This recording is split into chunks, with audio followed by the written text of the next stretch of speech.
I did the Marathon de Sable. I've done it twice. The first time I ran it, we'd like to say competitively, but it isn't for people, the average person. You're not trying to win it. It's a bit like running the London Marathon. You're just trying to do it because it's a challenge. And I had never done anything like that. So,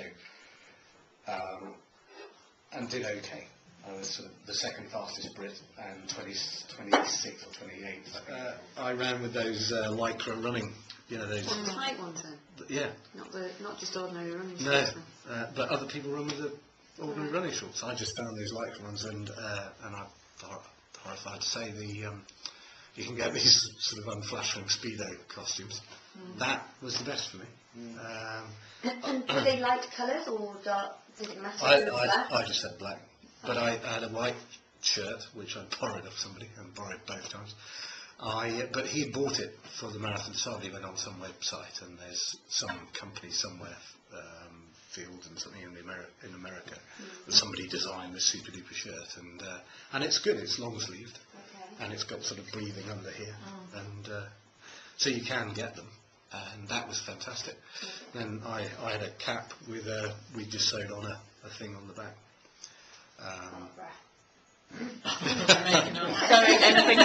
But decent hat or whatever, and then there's some lotion or whatever, because it really can burn you. We used a stuff called SP20, and that so don't use it if you want a suntan, because it really is fantastic, and just put a bit of it on every day once, and it was fine. Just kept all the sun. And sunglasses, yeah. And the only thing is, the second time I did it, we had 3 days of sandstorm, and that was pretty miserable because the sunglasses aren't good enough. They actually had out there, you could go and buy them. They came out and everyone thought out, you got like these goggle things. But even those, they had like little air vents in, and the sand was still getting in, so it can be. Would you recommend getting them in advance to pick out with I would do some research, because I think we went at a time when they're prone to sandstorms. You might go at a time when there isn't. The first time I went out there was no sandstorm, but the second time was definitely. I would take them again personally, but they might say, well, there's never any. Don't know, but yeah, if there's likely to be or potential, do it. Okay. Because it's really horrible, and the visibility is really. It's not far at all. 20, 30 yards. Just ruined it for you. It's a shame. It was a real shame, because some of the scenery, some of the landscape is just amazing that you walk through. Oh, night time. So apparently the temperature drops massively. It gets quite cold, yeah. Well, it feels very cold in comparison. And again, you won't be carrying your sleeping bag, so you can afford to get a fairly decent sleeping bag. And on that, so it said a certain tog. Does it? What does it say? What would you get for a night time in the desert?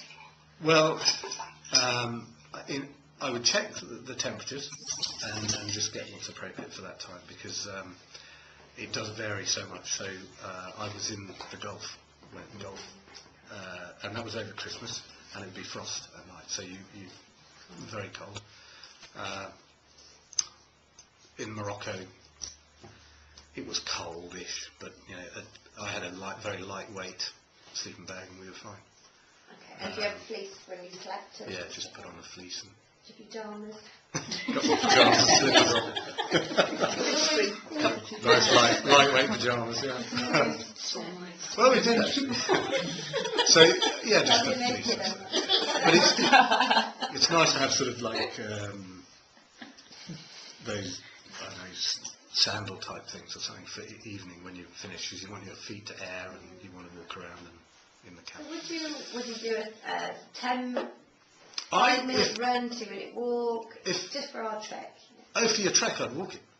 But how much would you build up? But I would build it up by just, I would know comfortably that I could do your longest day, so I'd do a couple of those beforehand, but not like 2 weeks beforehand. About a month maximum would be the last one I did. So maybe 2 months before I'd do a long day, and maybe a month before I'd do a long day, and then I'd just keep it fairly short, and stints of up to 5 miles.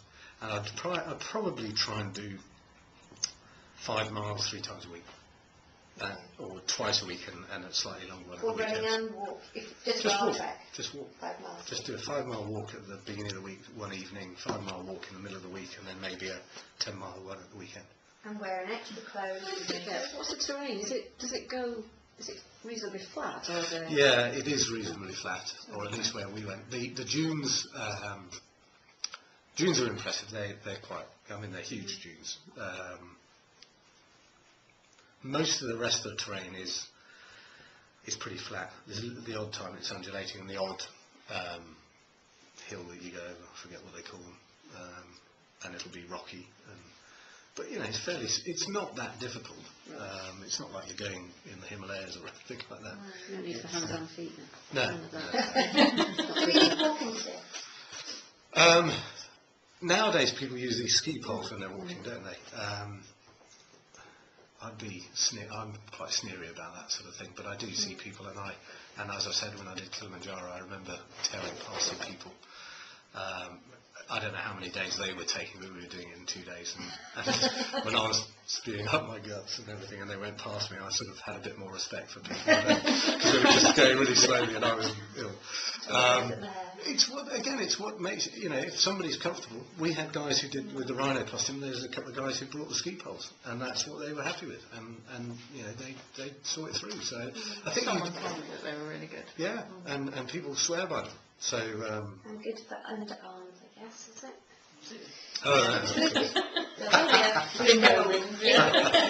It all goes, it's just another 2 things to carry though for me. And all of another 2 things I've got to worry about, another thing I've got to carry, another thing I've got to learn how to use sticks and walk properly. Because you see some people with them and you think, I'm not sure how that's helping. But for other people, they go, do you know what? It's just I'm so chuffed with them, and so again, it's entirely, I think, personal preference. If you arrive there ready, feeling fit, not injured, with kit that you're comfortable with, and if somebody else has got something slightly different, don't worry about it.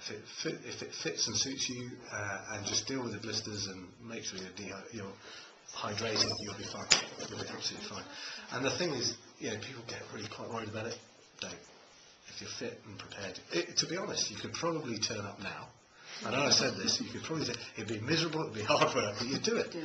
And what you're doing now in preparation is just making that not a miserable experience, you make it a good, fun experience. That's what we want at the end of the day. Do you have any questions before I turn it over? No, I suppose I was just thinking about the outside training versus the gym, using the gym as another way of training. I mean, is that okay? I mean, I know it's very different indoors to outdoors. Is there any value in indoor training as well? For me, I never train in a gym. I hate it. And I know people who have prepared for things like Marathon des Sables, because it's winter in a gym, try to get in hot chambers and stuff. And I think you're going to a heck of a lot of effort, and it's totally false. A gym is really ideal if you haven't got much time, you're coming and it's dark and it's cold or whatever, then yeah, of course there's a place for it, and it's better than doing nothing. But I hate them. There's nothing that can prepare you better than actually going out on true ground. And if you can go off the road and stuff like that, and, I mean, imagine here you've got plenty of, but you don't all come from around here, so wherever you live, if you can get out.